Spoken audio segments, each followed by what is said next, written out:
Bonjour Emery. Juan, bonjour et je salue tous les auditeurs de la RFI. Et merci de nous appeler de Kinshasa. Vous avez des questions concernant les livraisons d'armes à la République démocratique du Congo pour lutter contre les groupes rebelles. Effectivement, Juan. Alors, depuis la semaine dernière, une livraison d'armes à destination de la RDC n'a toujours pas eu lieu. Juan, comment expliquer que ces transports n'aient pas pu se rendre en RDC? Ah, bonne question, effectivement. Le vice-premier ministre en charge des affaires étrangères en a d'ailleurs parlé il y a quelques jours. Il a même dénoncé, je cite, un embargo qui ne dit pas son nom. Bonjour, patient Ligodi. Que sait-on sur cette livraison déjà ?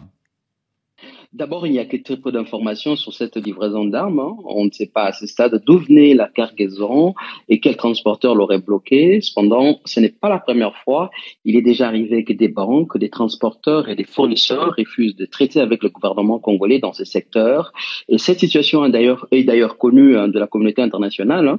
Dans son rapport de juin 2022, le groupe d'experts des Nations Unies sur la RDC a noté que les institutions financières, dans un souci de diminution des risques, ont parfois refusé leurs services à des clients en lien avec l'achat de matériel militaire.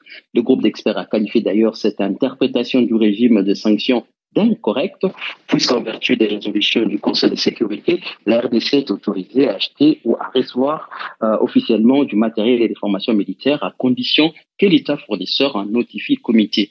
D'ailleurs, fin octobre, l'ambassade russe en RDC avait révélé que la Fédération de Russie avait procédé à une livraison gracieuse d'armes et munitions à l'armée congolaise en 2021 pour un volume de plus de 160 tonnes.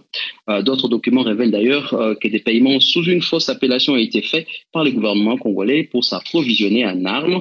Des documents bancaires comportant, par exemple, la mention acquisition des produits agricoles au lieu de matériel ou formation militaire sont cités dans le rapport des experts de l'ONU. Effectivement. En tout cas, concernant le blocage de cette livraison, les autorités dénoncent, je cite, une injustice flagrante. Ce qu'on retiendra, c'est important de le préciser, et j'insiste là-dessus, au regard des nombreuses réactions qu'on reçoit et les auditeurs qui s'expriment dans cette émission, qui sont convaincus qu'il y a un embargo sur les armes touchant la RDC. Vous le disiez à l'instant, patient, la RDC est autorisée à acheter ou à recevoir du matériel à une seule condition, c'est que l'État fournisseur en informe le comité de sanctions des Nations Unies. Vous avez une autre question, Emery ? Effectivement, Rohan, dites-moi, alors est-ce que cette obligation de notification pourrait-elle être levée pour faciliter enfin l'achat des armes par la RDC? C'est ce que réclament de nombreuses voix sur place, effectivement. Patient Ligodi.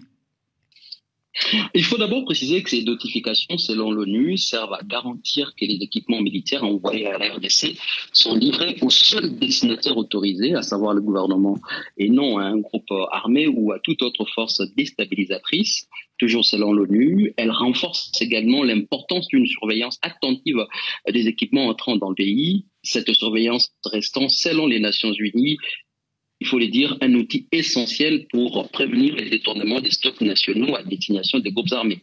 De son côté, le gouvernement congolais dénonce, je cite, une injustice inadmissible et un soutien déguisé au M23 qui se procure des armes sans déclaration ni notification au comité de sanctions du Conseil de sécurité de l'ONU.